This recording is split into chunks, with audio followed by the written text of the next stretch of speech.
This KFAN podcast is sponsored by Builders and Remodelers, exclusive Twin Cities provider of Elements Windows. Get the highest quality windows at unmatchable value. Visit buildersandremodelers.com for more details. Ryan Reynolds here from Mint Mobile. With the price of just about everything going up, we thought we'd bring our prices down. So to help us, we brought in a reverse auctioneer, which is apparently a thing.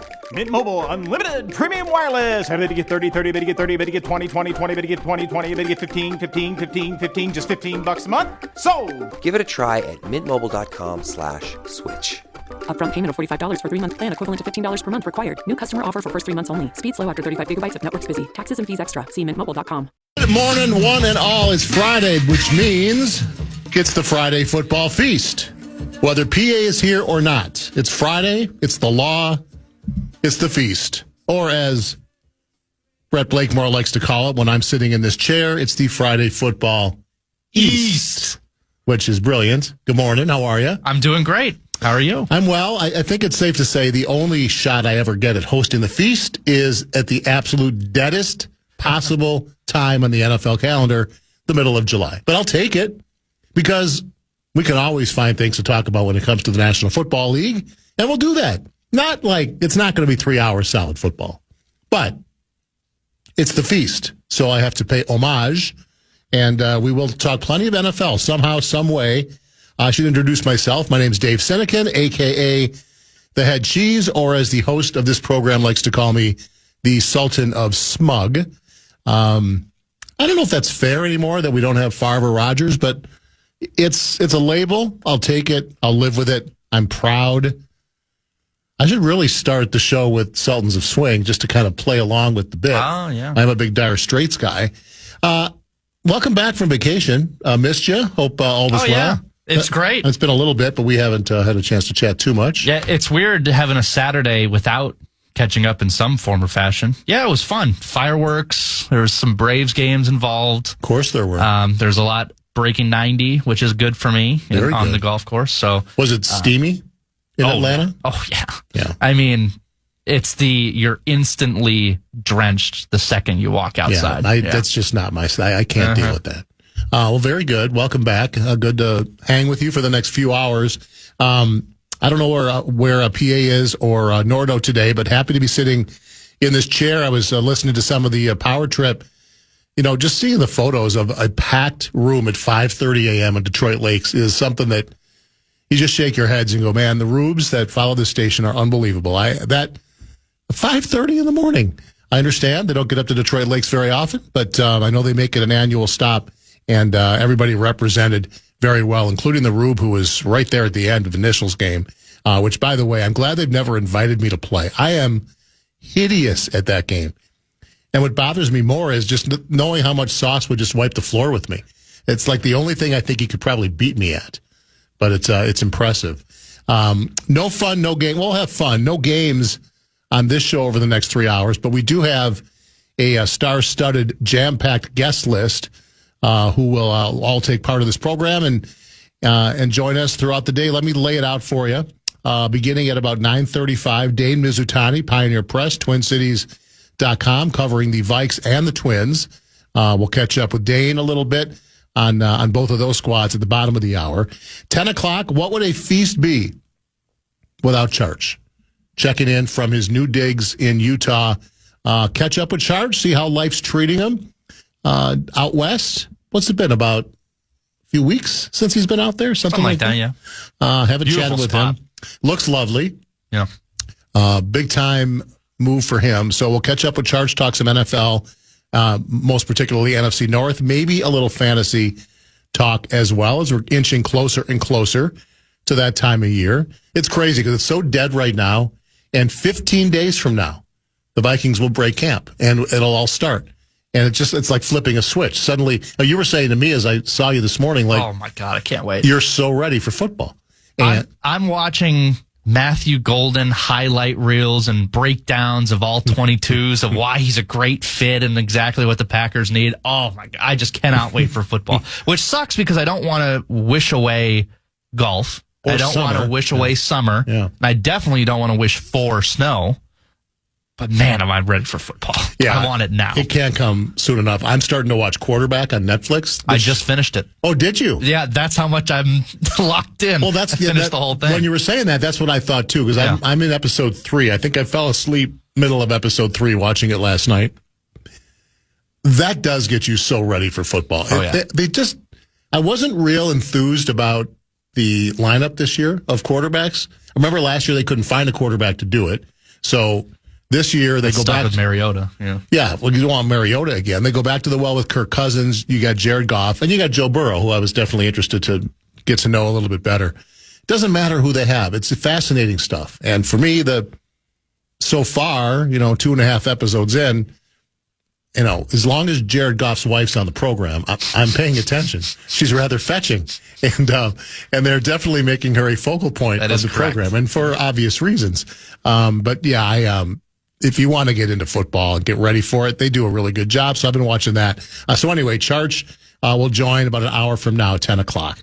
10:35, going off the board a little bit, leaving the sports section for a segment. Ross Rayala of the Pioneer Press, TwinCities.com, covers movies and music for that news. I'm kind of heavy on the St. Paul paper today with a couple of guests. Ross will join because Superman opens today. It's the big hit of the summer. At least that's what everybody's hoping. The big blockbuster of the summer. It opens today. It's gotten very good reviews. I know Ross liked it. Thoughts from him on Superman, on maybe Jurassic World, some of the big movies coming out this summer, as well as the just announced Paul McCartney concert coming to our fine city this fall.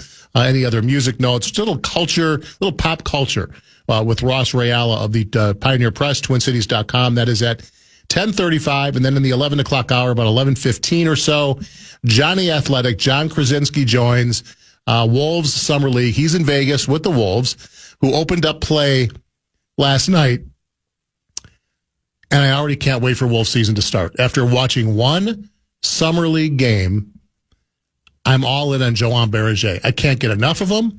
I want to watch him again. I DVR'd the game. I'm going to watch the first possession one more time or 15 more times. What a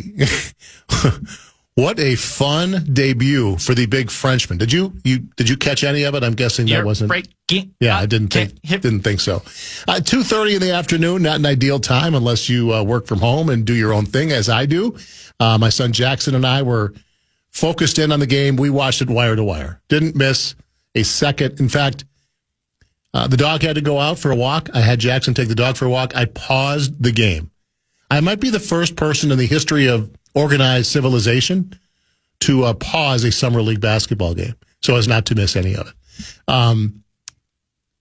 First possession, defensive possession for the Wolves.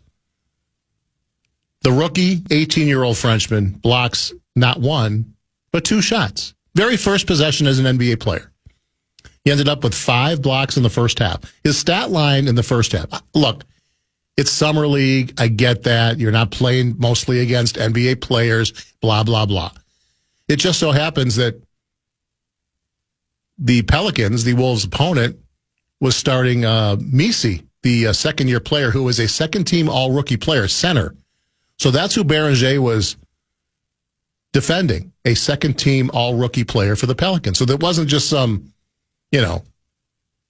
hanger-on, playing summer league ball, never going to get a sniff. Now, this kid's a starting center for the Pelicans, and Berger really showed his defensive chops early. Here's his stat line in the first half. 11 points on 5 for 5 from the floor, 4 rebounds, and 5 blocks. He ended up with 7 blocks for the game in 23 minutes. Not a bad start for the 18-year-old who 4 years ago didn't know what a basketball was and only quit playing soccer because they couldn't find cleats his size anymore. And they said, man, you're getting kind of tall. Maybe you should give this basketball thing a try. He just shows, well, he's obviously very athletic. He's very quick. He gets up in the air so fast, and he recovers so quickly. He's just got those athletic traits that, not everybody possesses. Lot to learn, long way to go, probably won't even contribute this year. I get all that. But if you were excited to see what this young Frenchman might be able to do in his first game as a pro, you got all you wanted and more. It was kind of an uneven effort. This is a Wolves team that if they let the main guys play, should dominate Summer League. You've got the three guys you all hope will take a major step up with the opportunity with Alexander Walker gone, Shannon, Dillingham, Clark. They're all playing. And to a degree, they were all successful and not so successful. I thought Rob was the most up and down, 7 turnovers, 6 assists. He didn't shoot well, did make half of his threes. Tries to make the hero play a little too often. And again, first game for everybody. They're all a little nervous. They're all excited. But it was a fun first performance for your Wolves, who won the game, by the way. I don't think I wrote the score down. I think they won by 4, 5, 6, whatever. They won the game. And the first one's in the books. And I can't wait to watch how Berenger follows that up. That was fun. Twins lose. They do not sweep the Cubs. They lose 8-1. The phenom for the Cubs is Pete Crow Armstrong kid. Hit 2 home runs. Chris Paddock gets shelled, 11 hits, 6 earned runs. Still a successful set against the Cubs. How about tonight's pitching matchup? I actually found myself watching a baseball game earlier this week, something I don't do very often, to be honest. But I'm fascinated by the Brewers rookie, this Mizutani kid. And he's up against Clayton Kershaw for the Dodgers.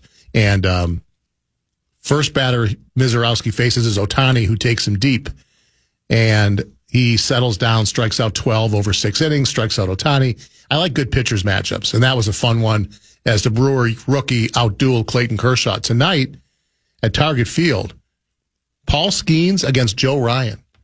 To me, that's appointment viewing. I will be watching, and not just because I have In the Zone tomorrow morning. And in the middle of July, when the summer abyss is in full bloom, Twins baseball with a pitching matchup like that will be front and center. But yeah, that's fun. Skeens against Joe Ryan, a couple of all-stars going at it at Target Field tonight. And the other performance last night, the Lynx get back up into the winning column with a 9-point win over the Sparks. Coming off the loss on Wednesday, the Lynx bounced back. And I think Natisha Heidemann did it for us. She knew that 2 Packer guys are going to be in this morning. The Green Bay native, Natisha Heidemann, with 18 points to lead the Lynx, and comes in when the Lynx are floundering early, down 11 early in the first quarter. Like, what is wrong with the Lynx? They lost. Now they're about to lose again. Here comes the bench. They go on a 24-8 run and end up winning rather handily. The bench scored 30 points in the first half. So Cheryl Reeve goes to the bench and says, yeah, we need a spark against the Sparks. And Heidemann and company do just that as the Lynx rebound and win that game 91-82. So that's kind of where we're at today. 4 guests throughout the program, lots of NFL conversation, and I certainly welcome your input. Got a question to throw out when we come back regarding your purple. I'll tease it right now. In fact, I'll throw it out there now because I'd love callbacks on this. If you're up for it, you know how to do that. Go to the iHeart app. It's free, by the way. Click on the microphone. You got 30 seconds to give your take. I'd love to play some talkbacks. Or is it talkback or callback? It's talkback. Talkback. Yes. Thank you. We don't take a lot of those in the zone. Here's the question. You're all excited about the purple. We understand there's a question mark at quarterback, but otherwise the roster seems pretty set. If you could drop any former Viking in his prime onto this year's roster, in any era, who would you pick? Lots of options. You want to think need. You want to think just brilliance. There's so many ways you can go. Would love talkbacks on that. iHeart app, click the microphone, give your take. Also, we'll take a text, always, Bradshaw and Brian, KFAN text line 64686. I couldn't do this with Packer fans because there's only one answer. But for Viking fans, I think there's a lot of ways you can go. What former Viking would you love to drop onto this year's roster to make it sing, to make it hum? We'll chat about that when we get back. Just getting rolling. It's the Friday Football East on the Fan. Now. Bonus Box is back on KFAN. We have 9 chances for you to win $1,000 every weekday. That's every hour from 9 a.m. till 5 p.m. In fact, the keyword for this hour is check. The keyword check, KFAN.com, keyword check. To enter the keywords, learn more, head to KFAN.com. Bonus Box is presented by BigDeck.com.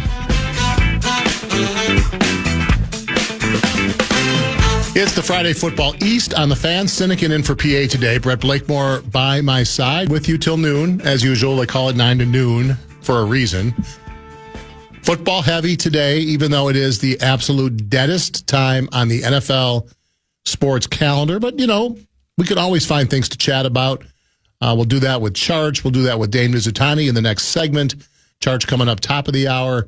We'll weave NFL throughout the program. There's plenty of talkers we can come up with as we get set for what should be a wild and crazy NFC North, where you could make a case. You could probably make a case for all four. It would be a stretch for the Bears, obviously, but you can certainly make a case that the new guys running the offense and defense at Chicago are going to finally bring that team up to competitiveness, to respectability.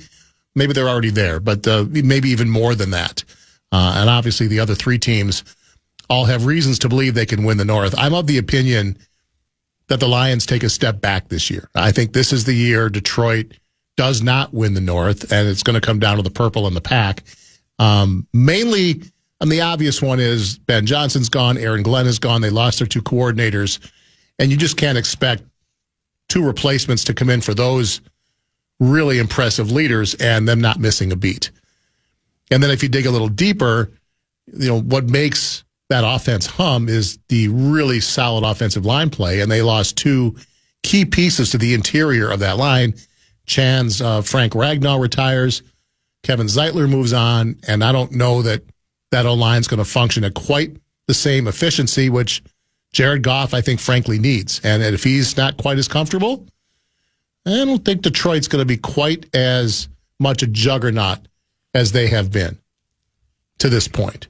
So we'll talk a lot about the NFC North because it just looks like a fascinating division with basically every team, I think, every fan base excited about the possibilities. And that's what July and August are for NFL fans. It's all about the hope. And I think all four fan bases have a lot of hope. I'm already regretting my question a little bit the way I posed it. Here's what I mean. So going into break, I said, if you could drop any former Viking in his prime onto this year's roster, who would you pick? I should have said, I'm not taking it back. Those are the rules. We're going to stick with it. But I should have said, in his prime as a Viking player, because we're getting a bunch of Brett Favres. And yeah, right. I mean, if you have Brett Favre circa 1997, sure. But would you want Brett Favre circa 2009? But that's what I said. So I'll allow it. That was going to be my answer for the purple. Brett Favre? 2009 Favre, because... Oh, really? Even 09 Favre? Yeah, well, he had a pretty good run that year. Throw across your body, middle of the field, in the biggest moment of the season, Favre. But, I mean, think about all the weapons that they have, though, with J.J. and Addison and Hawkinson, and we can go down the list, and we've got a good running game with Aaron Jones and Mason. So I think the only thing... And, again, this is not J.J. McCarthy slander, because we have no idea who he is. Seems like a great dude. But if they had a quarterback that could really sling it, which sounds like they do with JJ, it'd be really good. We don't know, obviously. We don't know either which way, but that was the first name that jumped out to me, is like, with all the weapons they have offensively, if they had someone who's sling it, that's what I would go with. I thought that was the obvious answer for me. So if I did tweak it just for this moment and say, you know, if you're picking a former Viking quarterback who is, you know, playing as a Viking, like in his prime. In other words, Fran Tarkenton. Like, yeah. Again, this is way before your time. And we do have... Tarkington? We do have several votes already for Fran. Carl from Minneapolis, the answer seems it has to be Hall of Fame Tarkenton. Nothing against McCarthy, but the big question for the team is still quarterback. Hall of Fame versus untested essential rookie. Fran and the quarterback whisperer making sweet music together. The question answers itself. Yeah, that's kind of where I was going. Favre in his prime, of course, that's the obvious answer. But we're getting plenty of non-quarterback nominations as well. First one I got was Joey Browner, which I thought, wow, that's not an obvious answer, but it goes in my direction, which is like, what does this team need? And, you know, secondary to me is still a big question mark. I know that a lot of people are excited about the corners, but I think there's a lot of question marks after Byron Murphy. We'll see. A couple, at least two I've seen right off the bat went with my pick. My pick off the top of my head was Antoine Winfield. I just thought that was the obvious. Again, I'm all about the secondary. You've firmed that up, and that defense should do just what Brian Flores wants it to do. But he has to rely on those corners, and I think Antoine Winfield would make things. You're holding your hand up like you've. What do you got? Well, I just wanted to say that we are your talkback leader. Yes, we are. And we love taking your talkbacks, and I've got a couple. We don't do it enough. We should do it more. I think we should. Let's go here. Hey guys, Max from Egan here. The person I'd want on this team is simple. Randy Moss. Ever heard of him? Justin Jefferson and Randy Moss. I don't care if JJ is a terrible quarterback. I could throw the ball to them. It would make everything easy, and the defense wouldn't know what to do. Can't guard both of them. Yeah, simple answer, I think. Hard to argue. Someone had to say it. Right. It's the obvious answer because you're saying arguably the best receiver in football history that wasn't named Don Hutson. So you put him on the other side of the field, and I mean the benefit is you get to watch Randy Moss again. You know, that's the side thing. It's like win, lose, we want to win, but just seeing 84 in purple again, you get that going for you. So I would never say no to that. You know, go ahead and try to beat this team with Jefferson and Moss. Of course, the Packer cornerback group would have no issue with them. They handle that all day long. A lot of votes early for Adrian Peterson. Well, he's going to be busy. Did you see the news? I did. On him? It's funny. I just did a screenshot of that during the break. Adrian Peterson in the news once again. In this instance, he's going back to the ring because his first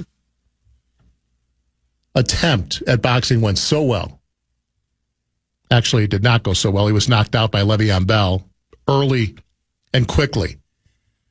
But this time he's going up against, and it's a celebrity boxing match, which, look, you hate to see Adrian Peterson doing this, right? That he has to make money. He's obviously got lots of issues in his personal life, and a lot of that's financially based, so he's signing up for things like a celebrity boxing match.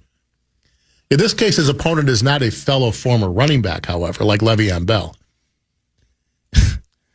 Adrian's going up against a guy who he got into a fist fight over a poker game with, a guy named Joe Castaneda. This is according to TMZ.com. It's like, hey, take it into the ring, guys. Like, we want to watch this. So, yeah, Adrian's going to be a bit busy. He does not have time to join the 2025 Vikings. That's for sure. I mentioned, as I threw this out at the end of the last segment, that from my perspective, doing this to Packer fans would be a waste of time. There's only one answer. Mm-hmm. For a former Packer who would be plopped onto this year's roster. And the obvious answer is not Don Hutson, the greatest wide receiver of the first, 50 years of the NFL. I'm not, look, you put, a white receiver from the 30s into the 2025 NFL, I'm guessing he's not going to dominate. Maybe I'm wrong. He was Jerry Rice before Jerry Rice, but no, I wouldn't go there. It's easy to say find a great receiver. We don't have the cachet of Vikings guys like Moss and Carter to throw out there, but Sterling Sharp, James Lofton, you could find some really nice players. But no, for Donald me, Driver had his day. He did, as did Jordy. Greg Jennings, had a cup of coffee here after his time in Green Bay. No, for me, it's obviously Reggie White. It's the obvious need for Green Bay as a dominant pass rusher. That's what's going to make Jeff Hafley's defense move. They're really hoping Lucas Van Ness in his third year can step finally into that role. They don't have a guy. You put Reggie White on this year's Packers team, I don't think there's another answer. That would make a lot of sense. And there is your dagger! That's pretty much it. A lot of Antoine Winfield love, little Corey Chavis love. The first direction, I finally see one, the first name that had come to my head when I thought about this yesterday was Randall McDaniel. Look, yes, the Vikings think they have addressed the interior offensive line by signing a couple of former Colts who have been very good players. Injury prone a little bit at this point in their careers, but very good players. And if they can stay healthy, they should be a big step up from a year before. But you throw a big 64 in the middle of that offensive line again, JJ is going to be a very happy quarterback. You could go Steve Hutchinson too, but McDaniel was the first guy I thought of. Solomon Blaine writes, never saw him play, but give me Alan Page. Was an MVP and was a menace on special teams blocking kicks. I don't remember that about Alan Page, that he was a guy that was very good at blocking kicks. I'll have to look that up. Paul Krause got a couple votes along the way here. A lot of Antoine Winfield love, and Johnny Randall is probably might have the most votes I've seen so far. Chris and Ramsey writes, the quarterback whisperer doesn't need a Hall of Fame quarterback. I've taken prime John Randall. Pressure off the edge, pressure up the middle, shores up the D, takes stress off the cornerbacks. Randall is my all-time favorite Viking, by the way. Well, here's another quarterback that Todd has thrown in. Maybe. Hey, guys. Todd from West Fargo. I'd really like to see Dante Culpepper in his prime. 49 touchdowns one year. I mean, he'd be lighting up every team pretty much every week. It'd be Randall Cunningham, Randy Moss all over again, I think. Thanks. Have a great day. Yeah, that's a good one. When I knew he was going quarterback, that was not the quarterback in my head that I thought he was going with. I thought he was going Warren Moon, who you probably don't remember. And I don't think Moon was in his prime as a Viking necessarily. But, man, I loved Warren Moon. And he had some just incredibly productive years. And he was good in the purple. And, you know, Culpepper, Moon, I could see both of those. Now, again, that's still probably taking a backseat to Brett Favre if you're taking him in his prime. But, yeah, I was curious to know how many guys would go quarterback because that's the obvious huge question mark. But if you do believe in O'Connell and the coaches there on that side of the ball and all the talent around McCarthy, you might think, no, I'll roll the dice. Give me a lineman. Give me a defender. I'd much rather go in that direction. All right, that was fun. I appreciate that. We'll continue to monitor those. We'll take callbacks on those when we are not talking to guests. We have a couple of guests the next couple of segments. Beginning up next, we head to TwinCities.com, Pioneer Press. Dane Mizutani joins, talk some Twins, talk some Vikings. We'll catch up with him in this middle of July Friday on what we like to call the Friday Football East. Man.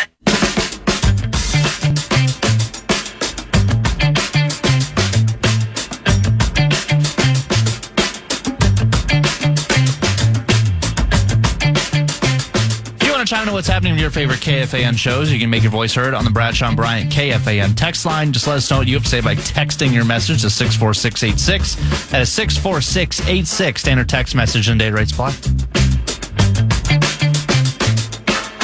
All right, we're back 9:37 on a Friday morning. It's the Friday Football Feast, a.k.a. East, when Senecan's in for PA. Senecan and Blakemore with you until noon today. Very happy to welcome our first guest on this Friday morning. Dane Mizutani covers the Vikes, covers the Twins at TwinCities.com, the Pioneer Press, and we will check in with him in the middle of summer. Dane, how we doing, my man? I'm good. How you doing? All's well. Appreciate you giving us some time. You know, a lot of guys who cover the Vikings beat kind of get July off, but you're covering the Twins. There's no rest for the weary for you, is there? I think that's just called not being able to sit still. My bosses encouraged me to go away, and I just said, hey, I'm bored at home, nothing to do. So I grew up in the suburbs of Chicago, grew up a Cubs fan, so figured why not go out to Target Field, watch PCA. And he hit 2 home runs yesterday after starting the series 0-for-8. So it was worth it. Yeah, that kid's quite a story. He sort of came out of nowhere. I mean, nobody really expected Crow Armstrong to be the all-star that he's become so quickly, have they? No, I don't think so. I think he always came with some hype. He came into the Cubs system through a trade, Javi Baez to the Mets. Pete Crow Armstrong was the centerpiece of that deal. But he struck out a ton early in his career, and I think people thought he was just going to kind of be an all-or-nothing guy. He's developed into one of the best center fielders in baseball already, and now he's hitting for power. And I've been searching for the good days, ever since that World Series run. I think that was supposed to be a dynasty. It wasn't. So now we're on the hunt for another World Series. Did you grow up going to Wrigley quite a bit as a kid? I did, yeah. So there's some nostalgia there. Like I said, suburbs of Chicago, so I can't claim Chicago, but I can claim Wrigley. I've probably been to, well over 20 games there. Just, it's a great place to be, especially in the summer. I agree. I lived about a mile from Wrigley for a few years in the early 90s, right, on Sheffield. It was a straight mile walk up on Sheffield. And, that was the early 90s, and it was still kind of that quaint, right in the middle of a neighborhood, Lambeau Field type vibe. I haven't been to Wrigley in a number of years. I know everything changes. Does it still, for you, have that same, urban feel like it had back then? Yeah, yes and no. I mean, there's some nostalgia attached to Wrigley just because of what it is, but it's not that quaint stadium in the middle of a neighborhood anymore. Yeah. We went last year with some buddies from back home. We're all scattered about the country now, but we try to get back to Chicago at least once every few years. And they've developed the heck out of that place. So there's a big hotel across the street from the Marquee now, an entire new district of bars. You still have the Cubby Bear, the more the dives on one end, but it's turned into quite the ordeal over there. So I'm sure they're rolling in the business pretty well, but it does take away from the vibe just a tad. Yeah, it's sort of similar to what Green Bay's done with the Titletown district. It still feels like, you're in the middle of a neighborhood, but not quite like it used to with that giant development on one side. Will you be I know your beloved Cubbies are gone. Will you be at Target Field to watch the primo pitching matchup tonight? I won't be there tonight. I think we have Jess Myers, our wild writer, pinch hitting for us. I think Betsy Helfan's out of town. So he will get the honor and the pleasure of watching Paul Skeens versus Joe Ryan. Really cool that both guys were able to get moved up. I think originally this was supposed to happen on Saturday, but then I think the Pirates moved up Skeens so he could start in the All-Star game, and then Joe Ryan recently named an All-Star. He gets bumped back a day so he can be available in the All-Star game. And it sets up, instead of a Saturday matchup, a Friday night matchup between Paul Skeens, who, even though the Pirates stink, might be the best pitcher in baseball, and Joe Ryan, who might be one of the best pitchers in baseball the way he's thrown the ball this year. So it'll be pretty cool tonight at Target Field. And then if you stick around, I heard there's a Nelly concert going on after the game closes. Very nice. Yeah. For Joe Ryan in particular, you had to think, he was bummed not to be named to the All-Star game initially. I wonder if it's even sweeter when you feel like your dream is dashed, and then a couple of days later you find out, you're an injury replacement. Pack your bags. That has to be a really nice feeling for him. Yeah, it was funny because we were talking to him. I pinch hit for the whole Cubs series, so we talked to him. I think it was Wednesday.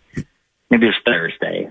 Day's not important. But we talked to him pregame, and he admitted that he had kind of just come to peace with the fact that it's just another year where he felt he was deserving and it just wasn't going to happen. And he said he took the mindset of, instead of being frustrated and angry, well, if I don't like the result, I have to play even better. And he kind of sat with that for a while. And then, lo and behold, Pete Mackey calls him in to Rocco Baldelli's office to give the announcement to him, and you could tell it meant a lot to him. I think the All-Star game across sports has kind of lost its luster. It hasn't in baseball, and I think these guys really strive for that still, and it's a feather in their cap. And I know Joe Ryan, it meant a lot to him. Just talking to media before the game this week, you could see the smile on his face, and he's really excited to get to go. So happy for a guy like that. It's certainly well-deserved. 100% well-deserved, and he'll be joined by teammate Byron Buxton, who is also going to compete, at least initially reported, he'll compete in the Home Run Derby, but now dealing with a bit of an injury. What do we know about his status tonight and as far as the All-Star game goes? Do you know anything? Yeah, we talked to Rocco Baldelli yesterday, and the update was basically there's no real update. He didn't play yesterday, but the x-rays came back negative. All the imaging looked good. I think Byron suffered a similar ailment about a month ago where he got hit on the hand, hit by a pitch, left the game, missed a couple of games, and then was back. So if this is the same, and I don't know for a fact that it is, you would hope that he's ready for the Home Run Derby Monday and the All-Star game Tuesday. I don't know about his availability tonight, but I saw him walking around the clubhouse yesterday. He did a live hit on MLB Network. I don't think he does that if he's going to be out for a while. Right. So just reading the tea leaves, I think the Twins avoided something too serious with their best player. But I really hope for Byron Buxton's sake he gets to compete in the Home Run Derby, he gets to compete at the All-Star game. It's about 2.5 hours from where he grew up in Atlanta or in Georgia. I know he's really looking forward to that. So it would be a bummer if this kept him out of that, but fingers crossed that it won't. You mentioned reading the tea leaves. I know this is not your regular beat, but just give me your impression. You got 2 All-Stars heading down to Georgia. What do you think the odds are that both of those guys are on the Twins once the trade deadline passes? See, it's hard because I'm just parachuting in and out. Right, I know. I would think you probably that will be kind of dictated by how they perform over the next 2.5, 3 weeks. Like if the Twins just go in the tank heading into the All-Star break and coming out of the All-Star break, then I think there's probably logic would suggest you probably want to get something for these guys whose value might never be higher. But I think back to when I used to cover the Wild, the guys would always say around trade deadline, it's on us to force Bill Guerin's hand and make sure he doesn't break up this team. So I think it's on the Twins if they want to for sure keep Byron Buxton in the clubhouse, Bill Ryan in the clubhouse, just win some games. They're only 3 games below 500. I think 4 back in the wild card now. So I think the front office will give them a chance to go chase down a wild card spot, but they have to force that hand here over the next few weeks before the trade deadline rolls around. We're chatting with Dane Mizutani, whose regular beats the Vikings at TwinCities.com, the Pioneer Press, and you've got a couple weeks. It's so dead. And just think, 15 days from now, your life is going to revolve around Eagan, Minnesota for the next few weeks. What has you thinking about what's kind of again, it's off season, you're not grinding, but what are you thinking about as you head to training camp in a couple weeks? What are you most excited to watch this summer? Yeah, I mean, I'm going to take the easy answer. I'm excited to watch J.J. McCarthy again. Yeah. We remember how he looked through last summer and obviously the preseason game against the Raiders and how fantastic he looked, and then how the wind immediately kind of got taken out of everybody's sails when you learn that he tore his meniscus. But watching him this spring, it was more of a continuation of the growth that I saw last summer. I thought there would be some rust. I thought maybe he'd have to relearn a lot of these things.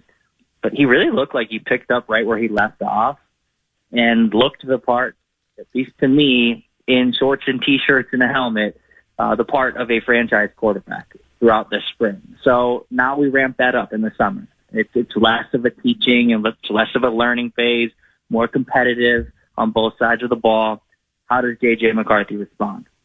How does he respond with fans in the building? How does he respond with every pass he throws getting filmed by people in the stands and immediately posted on social media? Like, I'm curious how he kind of leans into this moment now, which is, because of everything that happened last year, now the biggest moment of his career. So I'm excited for that. I'm excited to see him. I'm also excited for joint practices against the New England Patriots. I think those always just add another layer to training camp. It can kind of feel like dog days there a week or two in. And then now bringing in some new blood. I think it's fun for the players, fun for the coaches, and fun for even the reporters watching. So McCarthy is the A topic and probably will be every single day out there. But I'm sure some things will pop up here and there that'll keep us pretty busy. Yeah, it's so interesting, the situation McCarthy finds himself in. One of the great classic cliche talkers every summer is, what NFL player is under the most pressure? And you can go Lamar Jackson or Josh Allen, the obvious quarterbacks that haven't quite gotten to the top of the mountain. But I've heard J.J. McCarthy's name thrown into that mix this year because of the situation, because he's taken over a 14-win team. Teams don't usually move on from their quarterback after 14-win seasons and turn it over to a guy who's never started before. And so the opportunity that McCarthy has in front of him is almost unprecedented. And I wonder if, in your mind, it's pressure on him. Is it more pressure on the coaching staff and the front office that turn the keys over to him? What level of pressure, in light of all the circumstances around the roster and how strong it is, do you think McCarthy is under this year? Yeah, I think a ton of pressure. We asked him about this back in the spring, and he gave the good answer. The more pressure, the better. And some guys just kind of puff their chest out when they're at the podium and say that. But he said it with this earnestness about him that I believe it. This kid has won everywhere he's gone. And I believe that he probably feels when the pressure gets dialed up, he performs at his best. But he's going to need to perform at his best this year because you're right. They let Sam Darnold walk out the door after winning 14 games. Obviously, it didn't end the way people wanted to last season with the debacle in Detroit and then everything that happened in the playoff game against the Rams. But Sam Darnold balled out last year, made himself a lot of money, and most situations would suggest a guy wins 14 games and would be your guy moving forward. So, yeah, you're right. This is a little unprecedented that they're now handing the keys to J.J. McCarthy, who's effectively a rookie. And I know that he'll be in year 2 of his career, but he hasn't taken a snap outside of preseason. So there's a ton of pressure because all the moves that the Vikings made this offseason were indicative of a team not that's just trying to compete and win some games, that it's a team that's trying to win the Super Bowl. They spent over $300 million in the aggregate on big free agent ticket names, bringing guys back. I mean, you have Will Fries in at guard. You have Jonathan Allen, Javon Hargrave. You pay a lot of money to get Byron Murphy Jr. back. Aaron Jones is back. You traded for Jordan Mason. I could keep going. Like, all of that, you don't make those moves and just say, well, I hope we can go 500 and sneak into the playoffs. This team expects to be competing at a high level with the best teams in the NFL. And J.J. McCarthy will either make that come true or have it be kind of a disappointing year. Everything kind of falls on his shoulders. I know the Vikings set it up so he wouldn't have to feel the weight of the world on his shoulders because there's so much talent on the team. But at the end of the day, he's the quarterback of the team, and the Vikings will go as he does a lot of the times this year. So, ton of pressure. I'm curious to see how he responds to it, but I do think he's built for something like this. Despite all the additions, as you said, the big question around the quarterback position is the reason that the Las Vegas odds on the win total for your Vikings are at 8.5, which seems low. I would have, Green Bay's 9.5. I probably would have thought that's where the Vikes would be. I know this is just something for gamblers and fans, but is that something that you ever hear whispered around the locker room, or does it ever asked of some of the players like, Vegas has you at 8.5 wins off a 14-win season? Is that locker room material up on the whiteboard? Is that something you guys ever throw out at the guys and see what kind of answer you get from them? I'm sure it'll get thrown out at training camp, and most guys will give the politically correct answer of, well, we don't think about anything outside of these locker room doors or these walls, at the practice facility. But if you get the right guy, and there are a few on the team who will talk. Who are you going to first? Who's going to give you the best answer there, do you think? I think Justin Jefferson, because he's just so honest at the podium sometimes, and I don't think it's because Justin Jefferson is this cocky individual, in the mold of the typical diva wide receiver. He's not. He's couldn't be further from that. Just look at the way the contract negotiations went last year. He's not someone who is always going to call attention to himself, but he's supremely confident. And I think if we were to ask Justin Jefferson, hey, Vegas has you at 8 wins, he probably would, either scoff at it or give a little smirk and say, you'll see. I think whether these guys admit it or not, they are privy to the expectations nationally. They probably won't say that, very often openly, publicly. But I think they also do thrive off of that. Nobody is expecting a ton out of us this year. It is kind of funny, though, because it's a double, it's twofold. There are a ton of expectations on this team, I think, from certain individuals and certain outlets, and even from a national perspective, because of they won 14 games, they're super talented. But in the same vein, they are projected for 8.5 wins, or the over-under is 8.5 wins in Vegas. So it is kind of an odd conversation because I think some people think a lot of Vikings this year and some people don't. I think they'll lean into the people that doubt them and try to use that as fuel to the fire. Yeah, makes sense. All right, last one for Dane Mizutani on this Friday Football East on the Fan. As you sit here today, what to you is, forget about the quarterback position, what is the most concerning spot on the roster? Where are you most worried about whether this team has the right answer that could spell doom if it doesn't work out? I think probably cornerback, and that's no disrespect to Byron Murphy Jr. I think he has leveled up in his career, and he's earned the contract that he got this year. But outside of him, it's a lot of unproven guys. It's Isaiah Rodgers, who I know they love. I know Brian Flores kind of circled Isaiah Rodgers on this grocery list and said, let's go get him. And then Kwesi Adofo-Mensah did go get him.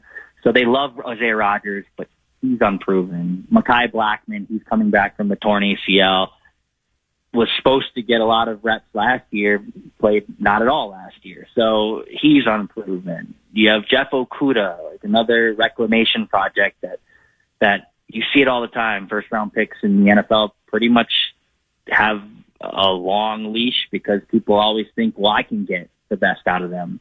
Can they? I don't know. Jeff Okudah is unproven. So, it's a long list of guys. And, maybe they will end up doing something like last season where it got late in the summer and it was pretty clear that the room was a little thin and they went out and signed Stephon Gilmore. Maybe there is someone else like that out there come mid-August. But right now it's just a lot of unproven guys in the secondary outside of Byron Murphy Jr. Your safety room, I think they're going to help you. I think obviously Harrison Smith being back is huge. Josh Metellus, Theo Jackson is a guy who's started to kind of rise up the ranks. They even like Jay Ward, kind of a Swiss Army knife guy. But I think cornerback is pretty thin. And I think in the NFL, this modern day NFL, which has become a passing league, if you have even one cornerback that is just a sieve out there, it can spell doom for not only a game, but a large chunk of the season. So that's a group that's going to need to prove itself. I think the Vikings are content to let that group kind of play itself out. And then, like I said, if it becomes clear in mid-August that, oh boy, we need some help, I think they'll go get some help. So that's the one I'll keep my eye on outside of, obviously, J.J. McCarthy and how he looks. Yeah, for sure. I think Asante Samuel is still on side, right? Is he waiting for the right opportunity? Yep. That's the name that, Jalen Ramsey, Jair, those were big names that you would have to give something up for. But Asante Samuel sitting out there that maybe looking for just that situation, a team that doesn't feel quite comfortable or as comfortable as they thought they would about a month from now. Dane, great stuff. Appreciate your time on this Friday. Nice job filling in on the Twins beat. Hope you get back to Wrigley soon, and we'll follow your stuff once training camp opens in a couple weeks. Sounds good. Thanks for having me. Dane Mizutani, read his stuff at twincities.com, or the old-fashioned way, just pick up the Pioneer Press. Top of the hour pause, and we welcome back a beloved figure when it comes to the Friday football feast. Charge joins us next on The Fan. Every business has an ambition. PayPal Open is the platform designed to help you grow into yours. With business loans so you can expand and access to hundreds of millions of PayPal customers worldwide. And your customers can pay all the ways they want with PayPal, Venmo, Pay Later, and all major cards, so you can focus on scaling up. When it's time to get growing, there's one platform for all business. PayPal Open. Grow today at paypalopen.com. Loans subject to approval in available locations. You're great at protecting your own personal information. You probably even use things like two-factor authentication, strong passwords, and a VPN. But as much as you try to be in control of how your information is protected, there are lots of places that also have it, and they might not be as careful as you are. That's why LifeLock monitors millions of data points every second for identity threats. If your identity is stolen, a LifeLock US-based restoration specialist will help solve identity theft issues on your behalf, guaranteed or your money back. Plus, all LifeLock plans are backed by the $1 Million Protection Package, meaning LifeLock will reimburse you up to the limits of your plan if you lose money due to identity theft. You might not be able to control how others handle your personal information, but you can help protect it with LifeLock. Save up to 40% your first year. Call 1-800-LifeLock and use promo code iHeart, or go to lifelock.com/iHeart for 40% off. Terms apply. This Prime Day, July 8th through the 11th, you can get a great deal on a new foot spa, transforming you into the queen of kicking it. Wait, this has bubble jets. Okay. Shop great deals this Prime Day, July 8th through the 11th. Every day has a to-do list, but adding Enjoy Belvita to yours can help you knock out the rest of it. Belvita breakfast biscuits are a tasty and convenient breakfast option when paired with low-fat yogurt and fruit that provides steady energy all morning. While Belvita Energy Snack Bites give you the perfect mid-morning refuel. Best part, they both taste great. So make the most out of your morning with a bite of Belvita. Pick up a pack of Belvita at your local store today.